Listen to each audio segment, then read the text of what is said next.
Hello students, especially class 5th के students, cause this video is for class 5th। आज हम class 5th के English book start करने जा रहे हैं और आपका फर्स्ट लेसन है वी शैल ओवरकम, हम होंगे कामयाब, जिसे चार्ल्स अल्बर्ट टिंडले ने लिखा है। लेकिन उससे पहले आप एंजॉय कीजिए ये मेलोडियस सॉन्ग।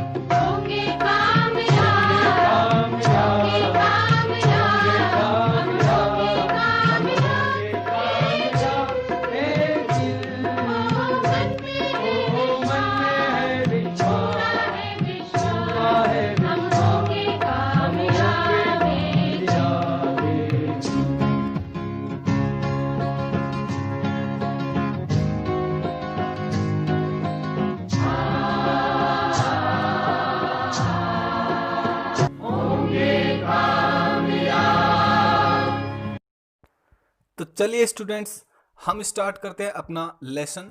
यहाँ पे फर्स्ट लेसन अपना है वी शैल ओवरकम, जैसे कि हमने पहले बताया। और यहाँ लिखा हुआ है, हम इसकी लिखी हुई एक एक लाइन को पहले पढ़ेंगे, उसको समझेंगे और उसका हिंदी ट्रांसलेशन भी सीखेंगे। तो ध्यान रखें हर एक वर्ड पे। यहाँ लिखा हुआ है recite the given lines with your teacher, अपने टीचर के साथ में इनको रिसाइट करें, यानी कि इनका अनुवाद करें, इनको दोहराएं। यहाँ पे कुछ लाइंस लिखी हुई हैं जो अभी आपने गाना सुना, मेलोडियस सॉन्ग था, वो गाना यहाँ पे कुछ एक स्टैंजा दिया गया है इसका, वो हम बोलेंगे और आपको भी इसके साथ में गाना है। हम होंगे कामयाब, हम होंगे कामयाब, हम होंगे कामयाब एक दिन, हो मन में है विश्वास, पूरा है विश्वास, हम होंगे कामयाब एक दिन। Students, isn't it N inspiring song? क्या ये एक प्रेरणास्पद गाना नहीं है? बहुत ही प्रेरणास्पद गाना है ये। Do you know it was translated into Hindi from English by A renowned poet Girija Kumar Mathur. क्या आप जानते हैं कि इसका हिंदी अनुवाद गिरिजा कुमार माथुर के द्वारा इंग्लिश से हिंदी में किया गया था। ये पोइम जो है पहले इंग्लिश में लिखी गई, जो कि हमारे रिनोड पोइट यानी कि प्रसिद्ध जो कवि हैं हमारे चार्ल्स अल्बर्ट टिंडले का, उन्होंने लिखा था। फिर इसका हिंदी अनुवाद गिरिजा कुमार माथुर ने किया। अगर ये पोइम, ये कविता हिंदी की किताब में आती है तो वहाँ पे इसके कवि का नाम आएगा गिरिजा कुमार माथुर। ये हमेशा ध्यान रखें। और इसके इंग्लिश पोइट का नाम है चार्ल्स अल्बर्ट टिंडले। तो इन सब चीज़ों का ध्यान रखें आप। तो ये कुछ इन्फॉर्मेशन थी इस पोइम के बारे में कि इसको किसने लिखा, किसने ट्रांसलेट किया हिंदी में। आइए अब हम चलते हैं इसके स्टेंजास पे। इस पोइम को शुरू करते हैं हम। Let's read and Singh English song here.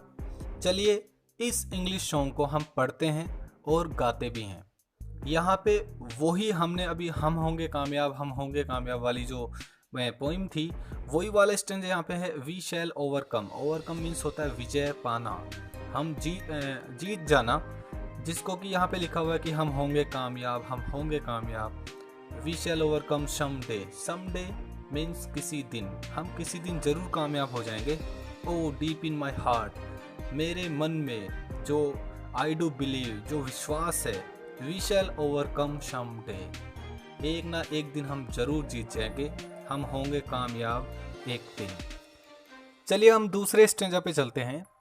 लिखा हुआ है we'll walk hand in hand, we'll walk hand in hand, we will walk hand in hand someday.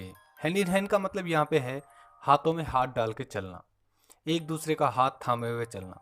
यहाँ कवि कहना चाह रहा है कि हम एक दूसरे का हाथ थामे चलेंगे, हम एक दूसरे का हाथ थामे हुए चलेंगे, हम किसी दिन एक दूसरे का हाथ थामे हुए चलेंगे। Oh deep in my heart, oh I do believe, we will walk hand in hand some day. कि मेरे मन में, मेरी मन की गहराई में मैं निश्चित रूप से विश्वास करता हूँ। आई डू बिलीव, मैं विश्वास करता हूँ, हम किसी दिन एक दूसरे का हाथ थामे हुए जरूर चलेंगे। तो आज के लिए ये बहुत ही सुंदर पोइम जो थी उसके हम 2 स्टैंजा ले रहे हैं। हम इन 2 स्टैंजाज में जो भी मीनिंग्स आई हैं, जो भी स्पेलिंग्स हैं, उनका हिंदी ट्रांसलेट करके आपको ग्लोसरी में समझा रहे हैं। ग्लोसरी सबसे इम्पोर्टेंट होती है किसी भी लेसन या पोइम के लिए, जिसको आपको रोजाना याद करना होता है ताकि उनमें जो वर्ड्स आए हैं उनको आप समझ सकें, उसका क्या मीनिंग है, उसका क्या अर्थ निकलेगा, ये आप उसको समझ सकें। जब तक आप इनको याद नहीं करेंगे वर्ड्स को, तब तक आपको इनका हिंदी ट्रांसलेट करना नहीं आएगा। इसलिए ये सबसे इम्पोर्टेंट है ग्लोसरी वाला पार्ट, तो इसको जरूर याद करें। आइए देखते हैं इसकी ग्लोसरी को।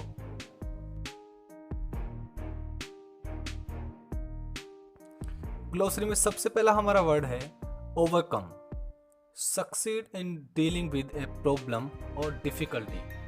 जब हम किसी भी प्रॉब्लम या मुश्किल में हम सक्सीड हो जाते हैं, हम सफल हो जाते हैं, उसी चीज़ को हम ओवरकम बोलते हैं। और जब हम मुश्किल में सफल हो जाते हैं, इसका मतलब हम विजयी हो जाते हैं। तो इसका अर्थ होता है विजय पाना, इसको याद रखें।